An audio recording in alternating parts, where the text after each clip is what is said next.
ஏய் என்ன மச்சான் இப்படி கொதிக்குது? என்னால் முடியலடா. வாடா இன்னைக்கே போய் ஹாஸ்பிட்டல் அட்மிட் ஆகலாம். வண்டி எங்கடா?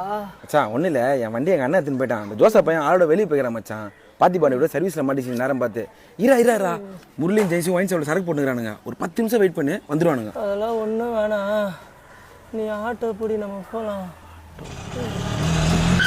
எங்கப்பா போனா? நோ இங்கே தான் நான் பக்கத்தில் பெரிய ஆஸ்பத்திரி வரைக்கும் போலாம், ஏறுப்பா. எவ்வளோண்ணா?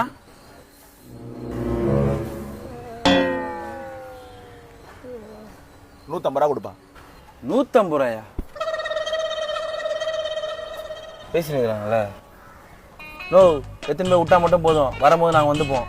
பா அங்கங்க பள்ளம் தோண்டி வச்சுக்கிறாங்க, சுத்தி தான் போனோம். 3 கிலோமீட்டரு 150 ரூபா தான். அதுக்கு எங்களை என்ன பண்ண சொல்ற? அங்கங்க பழம் தோணாங்கன்னா என்கிட்ட காசு இருக்குதுடா, போகலான்டா. இருக்குதுன்றதுக்காக நம்புற? நோ 100 ரூபா தான் தர முடியும். என்னன்ற? பா உடம்பு சரியில்லாத பையனை வச்சு உன்னோட பேரம் பேசினுக்கிற. 100 ரூபா கொடுப்பா, ஏறுப்பா. பா உடம்பு சரியா பையன் வச்சு நீ பேரம் பேசினுக்கிற. 100 ரூபா கொடுக்குறேன்பா. தம்பி நீ ஏறுப்பா. கடைசி அவள் தான்ப்பா தருவேன். 100 ரூபா தான்ப்பா தருவேன்.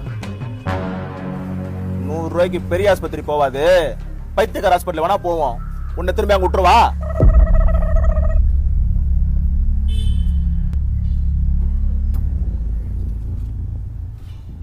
அதுக்கே 80 ரூபா தான்.